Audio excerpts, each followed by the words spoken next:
এদেশের মানুষের রাজনৈতিক অধিকার, অর্থনৈতিক অধিকার, সামাজিক অধিকার, সাংস্কৃতিক অধিকার, এই অধিকার প্রতিষ্ঠা করতে হবে।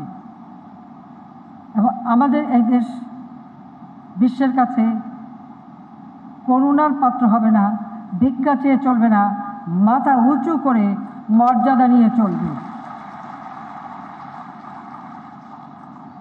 যখন ফিরে আসি, যখন দেশ ছেড়ে যাই, আমার 3 ভাই ভ্রাতৃবধূ সবাই ছিল এয়ারপোর্টে। যখন ফিরে আসি কেউ নেই। আপনজন প্রতি কেউ না থাকলেও পেয়েছিলাম বাংলাদেশের মানুষকে, অগণিত মানুষ এবং আওয়ামী লীগের অগণিত নেতা কর্মীদেরকে।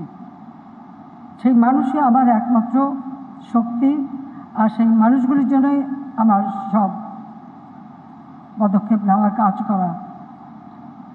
আজকে অন্তত আমি বলতে পারি, আমি অর্থনীতি সমিতিতে এসেছি। আমার মনে হয় আমার থেকে এখান থেকে এই জায়গায় যারা আছেন, আমার থেকে বোধহয় অশিক্ষিত আর কেউ নাই।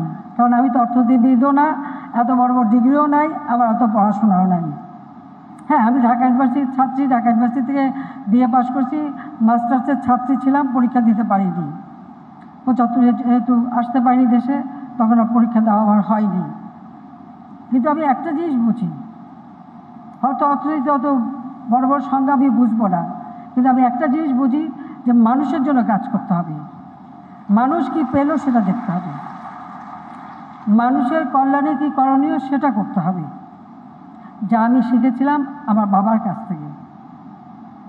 তিনি তো জেলেই থাকতেন, কিন্তু যখনই বাইরে থাকতেন আমাদেরকে গল্প করতেন যে প্রত্যেকটা গ্রাম তিনি কীভাবে সাজাবেন, প্রতিটি মানুষের ভাগ্য কীভাবে পরিবর্তন করবেন, কী করলে মানুষের কল্যাণ হবে।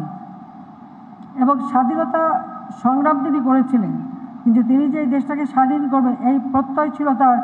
1948 সালে যখন বাংলা ভাষায় কথা বলার অধিকার কেড়ে নেওয়ার চেষ্টা করেছিল ওই পাকিস্তানিরা, যার প্রতিবাদ তিনি করেছিলেন ঢাকা বিশ্ববিদ্যালয়ের আইন বিভাগের ছাত্র হিসেবে, সেই দিন থেকে তারপর তিনি যে গ্রেপ্তার হলেন দীর্ঘদিন জেলে, ওই সময় তিনি সিদ্ধান্ত নিয়েছিলেন যে ওই পাকিস্তানিদের অধীনে থাকবো না, আমরা দেশ স্বাধীন করব। এবং সেটা ভিতরে লালন পালন করে ধাপে ধাপে এদেশের মানুষকে স্বাধীনতার চেতনা উদ্বুদ্ধ করে তিনি এগিয়ে গিয়েছিলেন এবং আমাদের মুক্তিযুদ্ধে বিজয় এনে দিয়েছিলেন। মূল লক্ষ্যটা ছিল বাংলাদেশের মানুষের আর্থসামাজিক উন্নতি করা।